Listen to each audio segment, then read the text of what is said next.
अभी अभी आधा घंटा पहले हमास ने इजराइल के एश्केलॉन इलाके में लगातार बमों की वर्षा की है, रॉकेट्स की वर्षा की है और सीधे वो निशाने पे लगे हैं। पिछली बार भी कल जो घटना हुई थी उसमें भी मैंने आपको बताया था 13 से ज्यादा इजरायली सेटलर्स घायल हुए हैं। आज भी देखिए अभी रिपोर्ट नहीं आई है क्योंकि आधे घंटे पहले की बात है, लेकिन इसमें भी और एश्केलॉन जो इलाका है वो हाइफा के पास है, तेल अवीव से ज़्यादा दूर नहीं है, लेकिन एश्केलॉन बड़ा इंपॉर्टेंट, एश्केलॉन अशदोद जो इजराइल का पोर्ट सिटीज़ रहे हैं, जहाँ पर पहले भी हिजबुल्लाह ने कई बार अटैक किया है, यमन ने भी अटैक किया है, इराक से भी हमला हुआ है।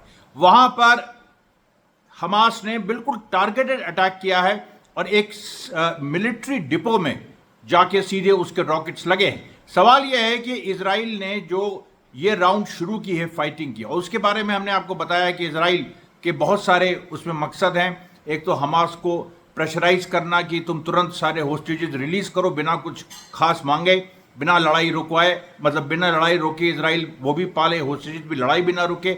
लेकिन हमास ने उस पर कहा है कि केवल ये बात नहीं है, आज हमास का भी बयान आया, उसने कहा कि ये जो डिस्प्लेसमेंट की प्लानिंग है कि गाजा से फिलिस्तीनियों को 20 लाख लोगों को डिस्प्लेस किया जाए, उसकी प्लानिंग है, उसका भी ये हिस्सा है। और इसको लेके बहुत सारी कवायदें हुई, बहुत सारी खबरें हैं। इजिप्ट का भी एक नया बयान आया है, सीरिया में भी बहुत कुछ हुआ है, सूडान में एक बड़ा डेवलपमेंट हुआ है। ये सारी जो चीज़ें हैं ये आपके बीच हम लाएंगे एक एक करके, जो आज की खबरें हैं।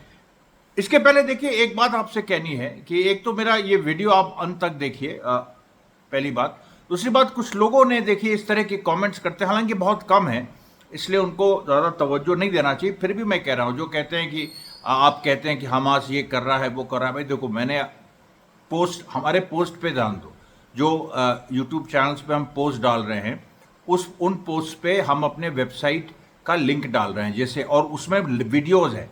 हेलीकॉप्टर जो हमास ने कल मार गिराया उसका वीडियो मैंने पोस्ट किया, तो वो तुमने क्यों नहीं देखा? उसको देखना चाहिए था ना कुछ कहने के पहले। कई इस तरीके के जो पोस्ट हैं, वीडियोज़ हैं, मैं उसमें डालता हूं, यूट्यूब में नहीं डाल सकता, उसकी वजह आप जानते हैं। मेरे 3 चैनल बंद हो चुके हैं। किसी ने कहा कि आप मुसलमानों के उससे खेलते हैं, भावनाओं से, और पैसा कमाते हैं। मेरे 3 चैनल बैन होंगे, ढेला पैसा मैंने कमाया, किसी ने कभी कुछ ऑफर भी नहीं किया और ना ही मैं इस तरीके से किसी से कभी पैसा मांगने की हमारी कोई आदत है। वो इन्वेस्टमेंट अलग बात है कि कोई कंपनी इन्वेस्ट करे या कोई इंडिविजुअल इन्वेस्ट करे, वो एक अलग चीज़ है जिसमें उसका भी फायदा हो। लेकिन ऐसे कोई डोनेशन कर दे, कोई ये करते जैसे तमाम यूट्यूब चैनल वाले मांगते, मैंने कभी नहीं मांगा। आप लोग इसके गवाह हैं। खैर, वो सब बातें अलग हैं। वेबसाइट को लेके एक कंप्लेन थी, उसमें कुछ एड्स आ रहे थे अजीब से, वो मैंने हटवा दिए हैं, तो वो कोई समस्या नहीं है। वेबसाइट पर ज़रा ध्यान दीजिए, वेबसाइट में सारे वीडियोज़ अपलोड करेंगे, उसके लिंक मैं आपके पोस्ट में भी दूंगा। तो चलिए हम तुरंत आज की खबरों पे चलते हैं। देखिए, आज जो सुबह सबसे बड़ी जो बात हुई दो, एक तो यमन ने सुबह ही हमला किया और वो भी मैं आपको बताऊंगा। जो यमन का मतलब, यमन देखिए लगातार अमेरिका से भी लड़ रहा है, उसकी शिप्स को मार रहा है लाल सागर में, और यहाँ पर इजराइल में भी हमला कर रहा है। तेल अवीव में उसने हमला किया, आज उसने जेरूसलम पे हमला किया, उसकी बहुत सारी घटनाएं हुई। सबसे पहले हम चलेंगे कि जो आज पूर्व रक्षा मंत्री एविटगॉर लीबरमैन है, उनका बयान आया। उन्होंने कहा कि नेतन्याहू को इस्तीफा दे देना चाहिए और सारी जो विफलता है उसकी जिम्मेदारी नेतन्याहू पर है। फिर दूसरी बात, जो रोनेन बार हैं, जो शिन बेत के चीफ हैं, जिनको लेकर आज बड़ा डेवलपमेंट हुआ है, वो मैं आपको आगे बताऊंगा। रोनेन बार जो शिन बेत के चीफ है, जिनको नेतन्याहू ने डिसमिस कर दिया और जिनकी वजह से इजराइल में गृहयुद्ध जैसे आसार हो गए हैं, उन्होंने एक चिट्ठी लिखी और उन्होंने चिट्ठी में एक ओपन लेटर लिखा इजरायली पब्लिक को, जिसमें उन्होंने कहा कि मुझे नहीं समझ में आ रहा है कि नेतन्याहू ने कहा कि मुझको ट्रस्ट नहीं करते हैं, तो मैंने ऐसा क्या कर दिया, कुछ बताइए तो कि मुझे ट्रस्ट क्यों नहीं करते, नंबर 1। नंबर 2, उन्होंने कहा कि अगर इजराइल हमास को नहीं हरा पाया तो ये IDF का फेलियर है, ये पॉलिटिकल लीडरशिप का फेलियर है। शिन बेत की तरफ से कोई अगर गलती हुई है तो शिन बेत ने उसको एडमिट किया है 7 अक्टूबर में क्या लैप्सेज रहे, और उसकी वजह से, और सबसे बड़े लैप्स तो खैर नेतन्याहू के रहे। और नेतन्याहू का एक ट्रांसक्रिप्ट भी आज छपा है कि जब 7 अक्टूबर 2023 हुआ था तो उसके तुरंत कुछ घंटों में नेतन्याहू की क्या वार्तालाप उस समय जो IDF चीफ थे हलेवी, उनसे हुई है, वो भी आपको हम बताएंगे। उसके बाद देखिए कतार, असल में वही ये रोडेनबार्ग ने कहा कि जो कतार का पैसा एक फ्रीडमैन नाम के नेतन्याहू के खास आदमी के पास आया और जिसको शिन बेत ने किसी और मामले में गिरफ्तार किया था, फिर ये खुलासा हुआ। इसको लेके नेतन्याहू नाराज हैं शिन बेत से और ये रोडेनबार्ग से, और रोडेनबार्ग में इसने इसका पूरा एक इल्ज़ाम लगाया। उसके बाद देखिए आईडीएफ ने एक बड़ी चीज, आज देखिए एक और बड़ी घटना हुई नाब्लस में। अब नाब्लस में देखिए जो पूरी वॉर चल रही है उसमें आप जानते हैं जेनिन तुलकरेम नाब्लस, उसमें नाब्लस में इजरायली सोल्जर्स हताहत हुए उनको। अच्छा वहां देखिए क्या है, वो नाब्लस की टोपोग्राफी भी, उसमें पहाड़ हैं, उसमें समतल है, उसमें वैलीज भी हैं और वो काफ़ी वेस्ट बैंक जैसा है।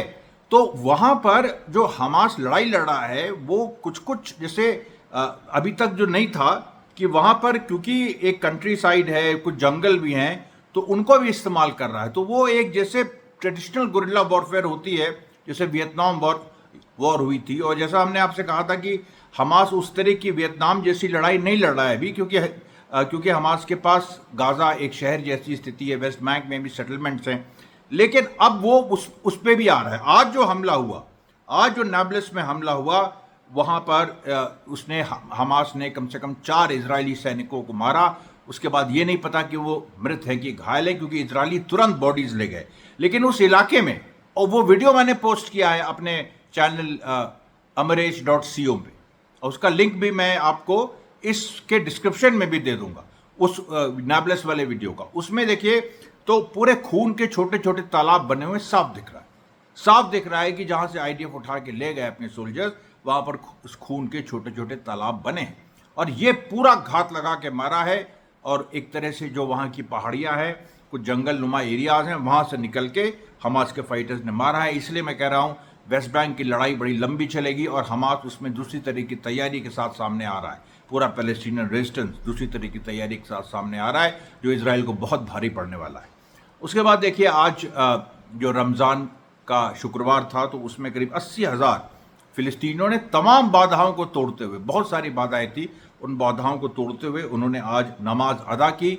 चप्पे चप्पे पे नाब्लस से लेके जेरूसलम तक लोग आए, हिब्रोन से आए, और 80,000 लोगों ने कम से कम नमाज अदा की, और कई जगह लड़ाई हुई।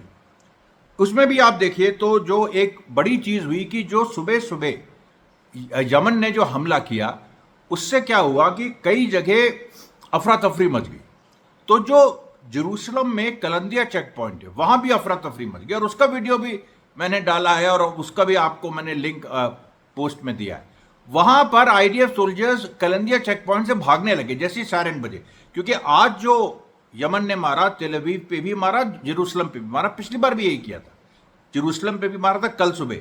तो एक पैटर्न बन गया है कि सुबह यमन हमला करता है, रात को हमास करता, मतलब शाम को। हमारी रात है, हमारी शाम है, लेकिन उनका तो चलिए कम से कम 3-4 घंटा पीछे। तो एकदम तड़के सुबह, यानी सुबह के जो फिलिस्तीनी समय के हिसाब से 1 या 2 बजे सुबह यमन हमला करता है। उसके बाद करीब फिलिस्तीनी समय आप समझ लीजिए 2 या 3 या 2:30 या 3:30 मतलब के बीच में हमास हमला करता है। जैसे अभी एश्कलॉन पे हमला किया, अभी जैसे आधा घंटा पहले खबर आई है, तो उससे आप 4 घंटा पीछे लगा लीजिए। ये जो पूरा पैटर्न है, इसमें देखिए अब यमन ने मारा जेरूसलम में कलंदिया चेक पॉइंट है, कलंदिया चेक पॉइंट से इजरायली सोल्जर्स भागने लगे। जब जैसे ही सायरन बजा, वो अपनी जान को, कुछ भी हो सकता है ना, वो तो कई बार हो चुका है। और आप लोग कहते, और कुछ लोग, मैं आप लोग कह रहा हूं सॉरी, कुछ लोग इसमें कहते हैं कि कुछ हो नहीं रहा। देखो साफ हो रहा है, इजरायली सोल्जर्स कलंदिया चेक पॉइंट से भागे। उसके बाद उसमें जो कई जगह से लोग अलक्सा मस्जिद आ रहे थे, उनको कलंदिया पॉइंट से गुजरना था, उनके लिए खाली रास्ता हो गया। वो आराम से जाके उन्होंने मस्जिद में प्रवेश किया। आज इनफैक्ट जितना पिछले शुक्रवार को जो जिस तरीके से घेराबंदी थी और लोगों को रोका गया था, फिर भी लोग पहुंचे थे हजारों की संख्या में, आज उससे ज्यादा लोग पहुंचे, क्योंकि कलंदिया और 2-3 चेक पॉइंट्स पे जो यमन ने सुबह सुबह ही मार दिया था, तो इजरायली फोर्सेस वहां से भाग गई थी। ये पूरी सिचुएशन है। उसके बाद देखिए जो एक बड़ा नेतन्याहू को धक्का लगा, जब ओबे में कह रहा था इजराइल की सुप्रीम कोर्ट ने शिन बेत के चीफ के डिसमिसल को स्टे कर दिया है। अब वो नेतन्याहू ने डिसमिस किया, नेतन्याहू के डिसमिसल को ऑर्डर को उस पर स्टे लगा दिया है और अप्रैल 10 तक का टाइम दिया है कि शिनबेत के चीफ भी अपनी बात रखें। अच्छा, आप एक बात तसव्वुर कीजिए, एक बात सोचिए कि मैं बार बार कहता हूं नरेंद्र मोदी आईबी के चीफ को टर्मिनेट कर दें या उसका एक ऑर्डर दे दें और वो चीफ जाए ना। कभी हुआ है हिंदुस्तान में ऐसा? जबकि हिंदुस्तान माना जाता है कि भाई इजराइल तो फैसिस्ट है, भले ही वहाँ चुनाव होते हैं, ये सारी चीज़ें होते हैं, लेकिन वहाँ पर देखिए नस्लवाद है, वहाँ अपार्थाइड है, वहाँ ज़ायनिज़्म है, वहाँ पर ये माना जाता है कि दोयम दर्जे के नागरिक वहाँ के अरब मुस्लिम्स हैं। तो ये जो सारी चीज़ें हैं, फिर भी भारत में ये तो हम सोच ही नहीं सकते कि आईबी के चीफ को वो कह दे और वो मना कर दे। लेकिन यहाँ शिनबेत के चीफ को डिसमिस किया नेतन्याहू ने और इजराइल की कोर्ट ने स्टे कर दिया। ये क्या? ये कोई लोकतंत्र नहीं है, ये डेमोक्रेसी नहीं है, ये सिविल वॉर है।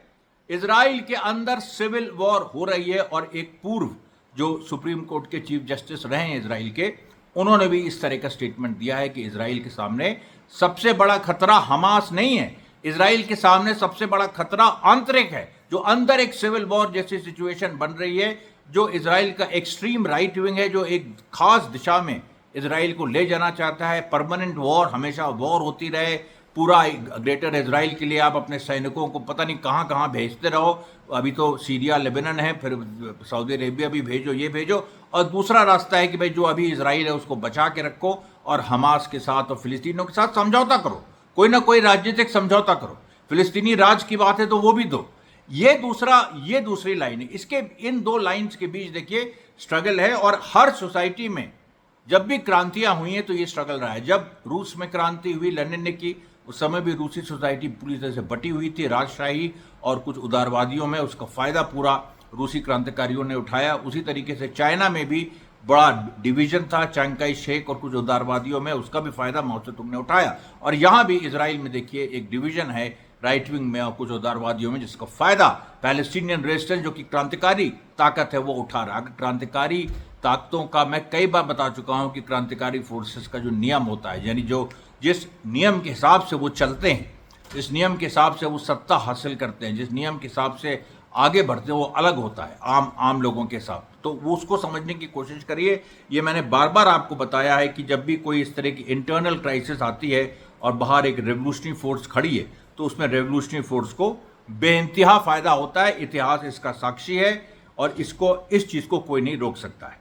उसके बाद देखिए जो एक इजिप्ट की तरफ से बयान आया। दरअसल एक सुबह से एक खबर चलाई जा रही थी कि इजिप्ट ने उस चीज़ को, जो अमेरिका का प्रपोजल था कि कुछ गाजा के लोगों को डिस्प्लेस कर दिया जाए, इजिप्ट उसके कुछ हिस्से को मान लिया है कि सिनाई में जो सिनाई डेजर्ट है वहां पर हम कुछ लोगों को रख लेंगे। ये जबरदस्ती, और ये फेक खबर निकली, ये फेक न्यूज निकली। लेबनान के किसी आउटलेट की खबर थी जिसको अमेरिका ने प्लांट करवाया था, इजराइल ने प्लांट करवाया, और उस पर फिर इजिप्ट का ऑफिशियल बयान आया कि ऐसी कोई बात नहीं है।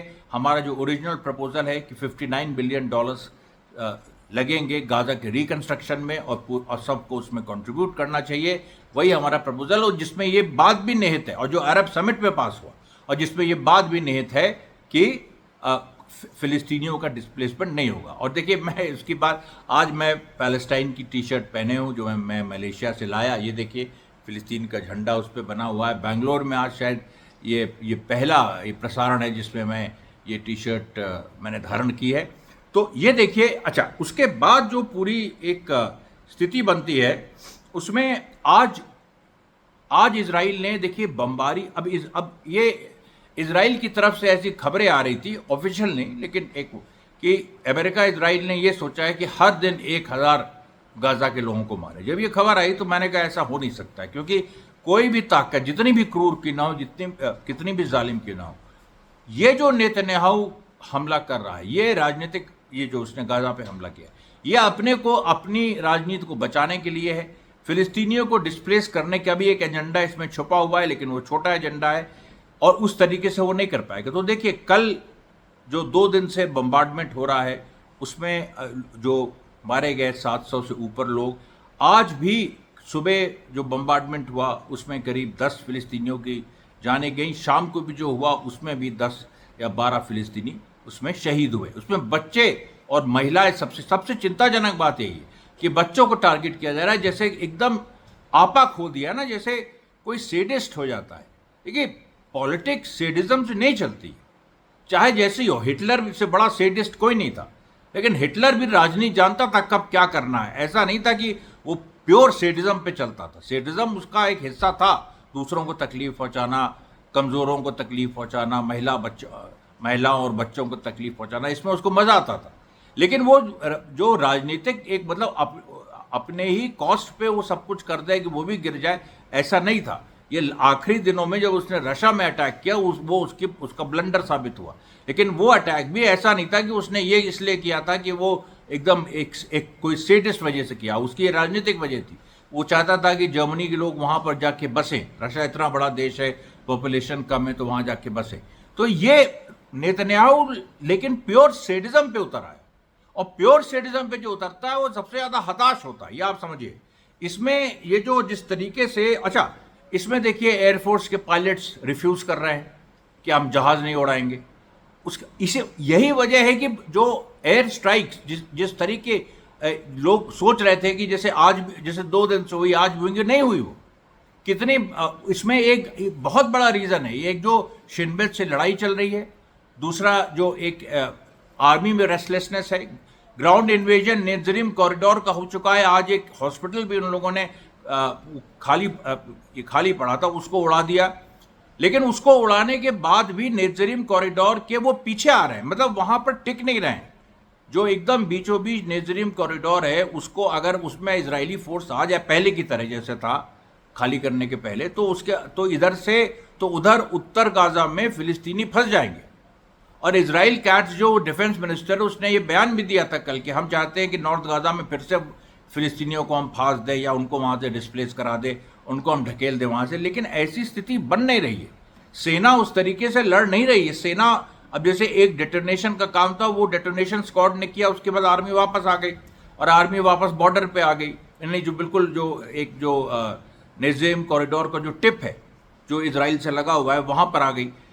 वो लोग अवॉइड कर, मतलब एक कन्फ्रंटेशन वो जैसे हमास ने, क्योंकि उसी जगह नेत्जरिम कॉरिडोर में जो 19 जनवरी को जो सीजफायर एग्रीमेंट इम्प्लीमेंट हुआ, 15 जनवरी को उस पर यह हो गया था कि सीजफायर होगा। उसके पहले के हफ्ते 10 दिन याद करिए, लगातार मैं दूसरे चैनल से, अमरीश मिश्रा स्पीक्स 2 से आपको रिपोर्ट कर रहा था हमास ने कितने मारे, कितने इजरायलियों को मारा, लगातार वो आईडीएफ सोल्जर्स को मार रहा था। तो वो देखिए खौफ।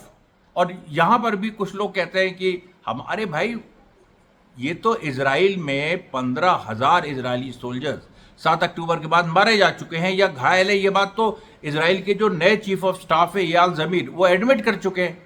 अब तुम क्या चाहते हो? जब वो एडमिट कर चुके हैं तो उससे ज्यादा तो कुछ नहीं हो सकता ना, तो इसको मान लो चुपचाप। उसके बाद देखिए, जो मैंने जो बताया कि जो आज सिविलियंस कैजुअलिटीज हुई, उसके बाद देखिए नेत्जरिम एक्सेस पे वही फिर से अगर आज आगे बढ़ने की इजरायली फोर्सेस ने कोशिश की तो वहां पर भी फायरिंग हुई। हमास ने एक राउंड वहां पर फायरिंग की।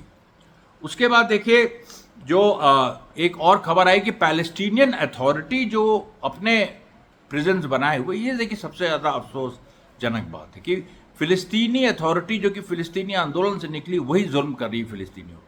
और हमास ने उसको कई बार चिताया है, कई उसके लोगों को भी मारा है।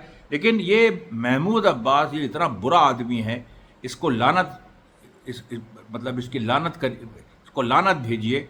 और ये एक ना एक दिन देखिए ये बुरी तरीके से वहीं पर इसका काम हो जाएगा। उसके बाद देखिए जो अल-औदा हॉस्पिटल है नुसैरत में, गाज़ा में, वहाँ पर कई इंजर्ड आए, लेकिन वहाँ पर फैसिलिटीज़ इस बार कुछ ठीक ठाक थी। इसका मतलब ये है कि भुखमरी और पानी की कमी के बावजूद वहाँ पर एक हमास ने कुछ वैकल्पिक व्यवस्था की है। फिर जो नेबलस में हुआ उसका जवाब देने के लिए इजराइल माउंट कार्म निम्र, जो कि माउंट सभी बेता टाउन है नाबलस, उसके बगल में, वहाँ पर हमला किया कि वहाँ जो हमास की फोर्सेज हैं वो छुपी हुई, लेकिन उनको कुछ भी नहीं मिला। उसके बाद देखिए जो सूडान में हुआ, सूडान में बड़ा एक महत्वपूर्ण एक डेवलपमेंट हुआ कि जो सुदानिस जो गवर्नमेंट की फोर्स है उसने 2 साल बाद खार्तूम पे कब्जा किया जो उसका कैपिटल है। और वहाँ मैं बता चुका हूँ आपको कि जो गवर्नमेंट की फोर्सेस हैं उनको ईरान, चाइना, रशिया का सपोर्ट है, और जो रैपिड सपोर्ट फोर्सेस हैं जो कि फैसिस्ट वहाँ का एक मिलिशिया है HTS टाइप का, वो उसको इजराइल, अमेरिका का समर्थन है। तो ये एक जीत सुदान में एक तरीके से। अफ्रीका में देखिए वहाँ भी यही लड़ाई चल रही, हर जगह पूरी दुनिया में। आप लोग इस को 2 भागों में बांट दीजिए ना, अमेरिका, इजराइल, यूरोप एक तरफ और रशिया, चाइना, ईरान एक तरफ, बस यही 2 हैं। फिलिस्तीनी रेजिस्टेंस वो ईरान, रशिया, चाइना सपोर्ट कर रहा है, और इजराइल को तो खैर अमेरिका, यूरोप सपोर्ट कर ही रहा है। अफ्रीका में भी वही लड़ाई चल रही है, कौन किसका इन्फ्लुएंस होगा। ये पूरी इंसाफ की लड़ाई है, ये ग्लोबल साउथ की नॉर्थ के खिलाफ लड़ाई है, जो कि डेवलप्ड नॉर्थ है, जो कि अमीर देश है, उनके खिलाफ। और ये इसमें भारत को नेचुरली ग्लोबल साउथ के साथ खड़ा ये मतलब खड़ा होना ही पड़ेगा, उसमें मोदी के चाहने न चाहने से कोई फर्क नहीं पड़ता है।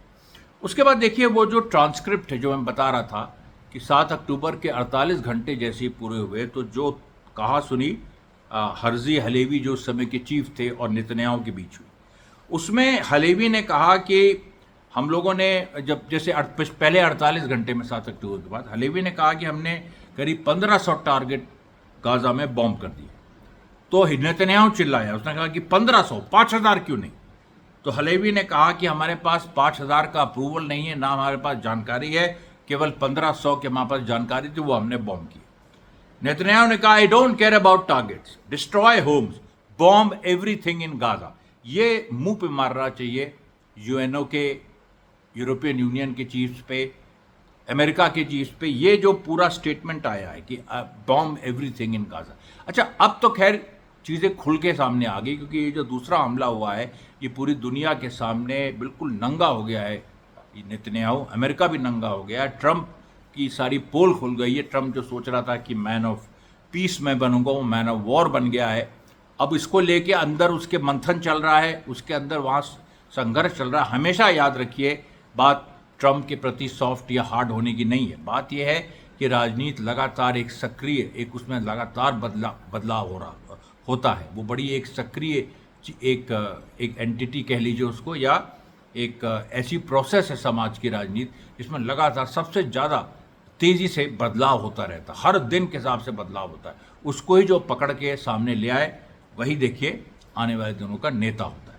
उसके बाद सुप्रीम लीडर ईरान के अली खमैनी, उनका बयान आया और उन्होंने कहा कि ईरान से तो खैर कोई लड़ नहीं सकता, ईरान के खिलाफ प्लॉटिंग जो अमेरिका कर रहा है चारों तरफ, उसकी भी हमें खबर है, जो कई और देशों में अजरबैजान के माध्यम से और भी देशों के माध्यम से। और उन्होंने कहा कि इसका जवाब माकूल समय पे हम देंगे। ट्रू प्रॉमिस 3 ड्यू है, और इजराइल से हम वादा करते हैं कि ये जो ट्रू प्रॉमिस 3 का प्रॉमिस है ये हम निभा के रहेंगे। ये उन्होंने देखिए साफ तौर पे कहा। उसके बाद एक इजराइल में विरोध प्रदर्शन आज हुए, कई जगह झड़पें हुई पुलिस के साथ, और जो शिन बेत के चीफ के डिसमिसल के सवाल पे जनता सड़क पे आई। चीफ जस्टिस के जो पुराने मतलब ये इजरायली सुप्रीम कोर्ट के चीफ जस्टिस, उन्होंने भी इस पे बोला। उसके बाद देखिए एक बीर शिवा म्यूनिसिपल एक काउंसिल है इजराइल में, उसने अभी देखिए एश्केलॉन पे जो हमास ने हमला किया उसकी डिटेल्स आएंगे धीरे धीरे, इस प्रसारण के बाद मैं अपने वेबसाइट पे डालूंगा। तो वो देखिए जो बीर शेबा की जो म्यूनिसपैलिटी, उसने कहा कि हमने ऐसे शेल्टर्स बनाए हैं जिसमें लोग आके रह सकते हैं, लेकिन उन्होंने कहा कि जो मानसिक रूप से कमज़ोर है वो ना आए क्योंकि इसमें घुटन हो सकती है। अब बताइए, ऐसी ऐसी बातें हो रही है। कल एक खबर आई थी कि जो बॉम्ब शेल्टर्स इजराइल में है उसमें कई इजरायली भाग के घुसे इतनी जल्दी में कि उनका हाथ दब गया उसके दरवाजे में, उनके उंगलियां कट गई कईयों की। ये चीज़ देखिए, इजरायलियों को डे टू डे लाइफ में इजरायलियों के दर्द हो रहा है, उनको दर्द पहुंचाया जा रहा है। और इस चीज़ को ये हिजबुल्लाह के चीफ शहीद सैयद नसरुल्लाह ने कहा था कि if we are in pain then do not forget that they are also in pain. तो ये हमेशा देखिए जो ये बात है। उसके बाद जो जो इंग्लैंड में एक सर्वे आया जिसमें ये समझ में आया कि इंग्लैंड की हालत, अब इंग्लैंड कह रहा है कि ब्रिटेन कह रहा है कि हम फौजें भेजेंगे यूक्रेन, उसकी हालत ये है कि उसमें 22 मतलब सोचिए आपकी करीब मतलब 1.5 करोड़ लोग जो हैं वो ऑलमोस्ट उनकी स्थिति ये है कि वो बहुत ही उनके पर कैपिटा इनकम न्यूनतम है और वो 2 जून की रोटी जुटाना उनको मुश्किल है, ये स्थिति वहाँ पर है। और ये बहुत बड़ी संख्या है इंग्लैंड के लिए, 8-9 करोड़ उसकी पूरी पॉपुलेशन होगी या ज़्यादा 11 करोड़ होगी। तो ये जो पूरी एक देखिए स्थिति है, इसको देखते हुए ये समझ में बात आ रही है कि क्यों यूरोप का डाउनफॉल है, यूरोप क्यों एकदम नपुंसक होता चला जा रहा है, कुछ भी वो नहीं कर पा रहा है। उसके बाद देखिए टर्की में 2 दिन से प्रदर्शन हो रहे हैं अर्दोगन के खिलाफ। अब उसमें 2 चीज़ें हैं कि अर्दोगन के खिलाफ हो रहे हैं, तो उसमें क्या इजराइल का तो नहीं हाथ है उसमें, क्योंकि टर्की और इजराइल में भिड़ंत हुई है सीरिया के सवाल पे। दोनों पहले साथ थे एचटीएस की सरकार को लाने में, लेकिन अब एचटीएस को कौन कंट्रोल करेगा इसको लेके काफ़ी एक झगड़ा चल रहा है। लेकिन अभी क्लियर नहीं है कि टर्की में जो विपक्ष है या जो सड़क पे लोग आए हैं वो इजराइल और अमेरिका द्वारा स्पॉन्सर्ड हैं कि वो जेन्युइन उनकी कुछ वहीं के कोई लोकल एक वहाँ का एक जेन्युइन गुस्सा है अर्दोगन के खिलाफ जो फट के बाहर आया है। अभी इसके बारे में फाइनल खबरें नहीं आई। दूसरी बात, आज एक और घटना हुई कि सीरियन सिक्योरिटी फोर्सेज ने कुछ ऐसे जेल खाने थे सीरिया में जिन पे अभी टर्किश फोर्सेस का कब्जा था। एक टर्की की एजेंसी है उसका, तो उसको सीरियन सिक्योरिटी फोर्सेस ने उसको जाके टेक ओवर किया।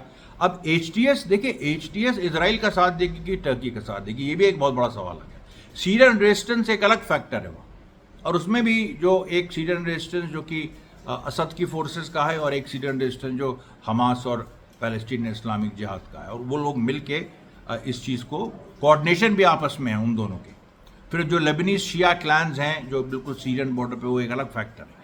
फिर सीरिया में आज दमस्कस में बड़े प्रदर्शन हुए जिसमें कई फिलिस्तीनी भी थे और सीरिया के लोग भी थे, और उन्होंने इजराइल के खिलाफ लड़ने की कसम खाई। तो ये देखिए आज का प्रसारण, कल हम आपके सामने फिर हाजिर होंगे। तब तक के लिए धन्यवाद साथियों, बहुत बहुत धन्यवाद।